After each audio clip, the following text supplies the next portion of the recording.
Hi guys, welcome back to the channel on a brand new video on Marvel Contest of Champions. Yes, I can see him too. Mr. Blade is now up to rank 3. I did him on a level up event. It meant that I got to get some decent stuff from it. So I think it was like a 1 to 10% kind of charting because I did Nightcrawler and Blade on the same day. And then just so happens that the very next day was a skill advancement event. So I was like, oh, damn it. But that's how the cookie crumbles, and I need a better 5-star roster. I need, once all my 5 stars that are unique are in Alliance Wars or helping out an Alliance quest as my questing team and my standard questing team, you know, you just go, oh, I need to make sure that I've got a stronger roster in certain areas just to help me out a lot more through content. So that's really the reason that I had to kind of rush to get them both upgraded.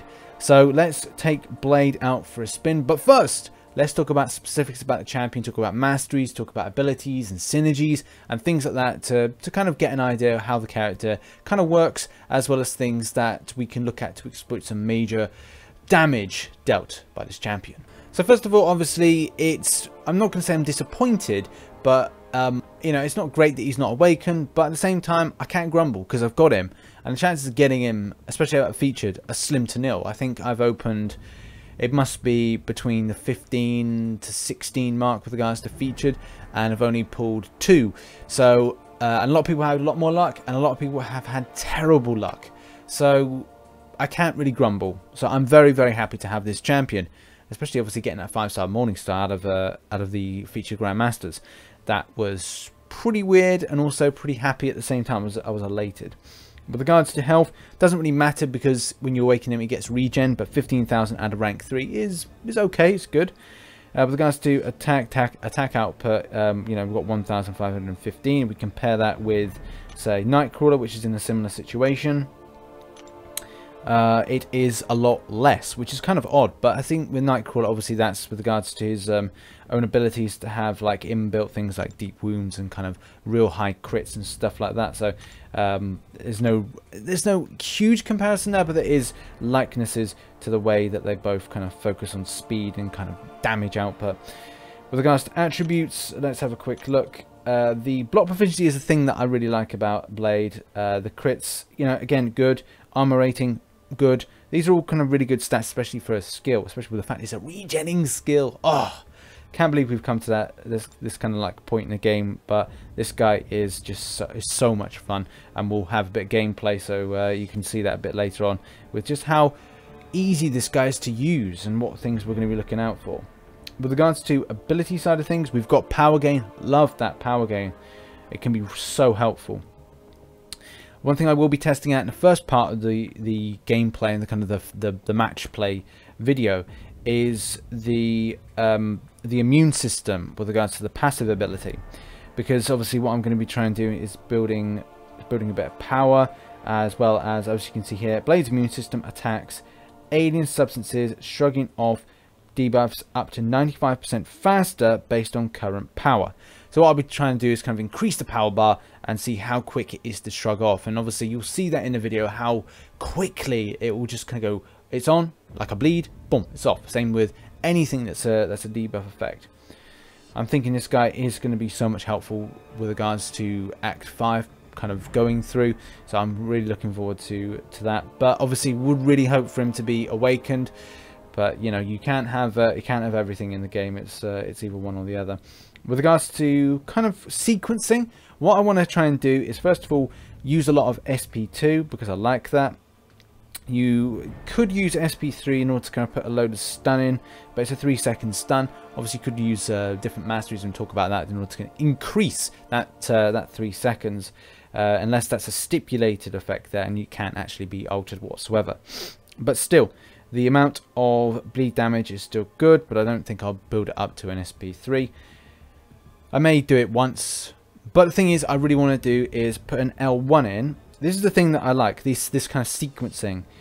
So you can do an SP1 based on the extreme amount of power gain with Blade. You can then just build up an SP2, and we're hopefully going to see huge amounts of stacks of bleed going from between 8 stacks to 10 stacks based on that, and a huge amount of bleed damage being applied there. Now the SP1 and SP2 go hand in hand. I like this kind of inflicts bleed on critical hits, dealing 253.93 direct damage. Obviously this will go up as you rank up the champion. Per stack over 1 second for each bleed inflicted, blade instantly generates 8% of bar of power. So that is pretty cool. So imagine that you've put on bleed from the SP1, or say you've done a block, you've done an SP1, and then you've built up, you do an SP2. So that's going to be on there, like loads of bleed on that at one given time. It's going to shoot your power bar up quite far, quite quickly, which I do like. Now the options are you could either do a power gain team if you're doing difficult content, maybe doing Labyrinth for Legends, or maybe even doing, I'm not sure if it would be applicable to Labyrinth for Legends. It may not be a wise thing to do that, but definitely with Realm of Legends, because it's a lot easier to do, is a power gain synergy team. So with Daredevils and as well with Electras, you can get this kind of power gain with that. So you can see your power bar go up just like so far. So it's going to be really, really nice. I like that. I like that aspect to it. With regards to the bio, and this is something that I know a lot of players aren't really interested in, I really hope Kabam improve a lot of this stuff. I'm not saying that the information within this paragraph is bad. I just think that there should be more of an effort to kind of improve what this is with regards to a visual aspect, and maybe change things with regards to it being like quick facts about the champion or about the character, maybe just some helpful information. I know that they really kind of use this as like a marketing tool, but I think it would be nice to just kind of put maybe some design pictures, just some like black and white kind of sketchings by the artists, Marvel Contest of Champions that designed this one. And the design in any case is like, it's very reminiscent for me of Wesley Snipes in Blade 3, so that's or Blade Trinity. So that's, you know, that's for me, that's pretty cool. I'm a big fan of the original Blade. I think it's Blade 1. Yeah, for me, Blade 1 was really good. Blade 2 was, it was a good follow-up, and Blade 3 was subpar. But with regards to like the visual aspects and like the way that Wesley Snipes looked at Blade, it's very reminiscent of this, and yeah, I think it's great. And I don't really kind of have any big issue with the fact that he's using two like katanas or two blades. I think that's absolutely fine. It's not a big issue. So let's talk about masteries that could be used. So obviously if you got your precision, that's great. If you got a little bit of recovery, that's alright, but obviously the champion will get that when he's awakened. We've got assassinate. I mean, I like assassin in any case, and deep wounds because it's going to help out with that. Anything really that's going to help him be more of an attacking force. Maybe even stuff with regards to perfect block can be helpful, because obviously if he blocks, then he gets an applied bleed on the enemy. I might want to check this guy out with suicides and see how that works. Like, will it be a shrugged off effect if we get things like where is it, like coagulate or things like that? Will it shrug it off? You're not 100% sure on that. That's something to really check. So if anybody is running suicides with Blade, maybe you kind of leave a comment in down below and just let us know how you're finding it. Does he shrug off the effects? That would be quite cool to find out. Now is the time to take him into battle, and Blade is kind of working a skill domination synergy group. Why? Because I want to increase the amount of bleed that the champion does. Not for any great reason. I just thought it'd be nice to kind of see how much that bleed really increases. The other thing is that I probably would have either have used a power gain team to kind of improve the extent of like power being generated, or maybe kind of sported a different team for this to work him around. I'm sure there's going to be better synergies in the future to kind of pair him up with. But I do like my old classic synergy groups just because, well, they're fun. So without further ado, let's get Blade into battle.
So there we go, that was the fight there. I love this guy. This guy is great. I hope that he doesn't get touched. Do not touch him, Kabam. Do not nerf him, please, because he was hyped and he delivered, which is incredibly difficult when you hype Carnage and under-deliver that. Same thing, Green Goblin. Overhyped, under-delivered. So keep him like this. Keep him as good as he is. I really hope with a Cyber Monday deal, potentially, I don't know if there's going to be a Black Friday, that I am able to get him awakened. Hopefully there's a generic 5-star awakening gem in there. If not, if there's a crystal, maybe I'll give that a go. I don't know. But, oh god, a skill would be amazing. But things with regards to this, I like using the L1 and then kind of branching off and then doing the L2, which is nice because then I was building up to the L. I was then able to get an L1 just fairly quickly and then boom into that. Right at the start, we saw that obviously that was a purposefully kind of thing, just to get hit by the L1 of Winter Soldier. So I could see this kind of shrugging off of effects. That 95% debuff thing was kind of important, just to make sure that we could actually shrug off that bleed fairly easily, and we did it, which was great. So he may be a champion that I take into Alliance questing. Not sure with that. I really maybe prefer to then use him with regards to my questing team, standard questing team that I use, and opt for usual ones that I'm used to in Alliance Quest. Not sure with that, but still, yeah, great power gain, amazing. Skill domination showed a little bit of an increase of bleed, but it wasn't really important for the champion. Yeah, great champion. If you get him, you're gonna love him. And if you're kind of like going, what should I do next to try and get him? February 2018 is when he ends up getting into the standard pool, so save up your 5-star shards, and then February is the spend. So that has been our video today, all about this lovely character Blade and how enjoyable he is to play with. Thanks so much for watching this video. If you want to like it, then hit that like button. If you want to subscribe, then hit that subscribe button. And remember to follow me on social media, link is in the description below, and I shall catch you on the flip side. Bye bye for now.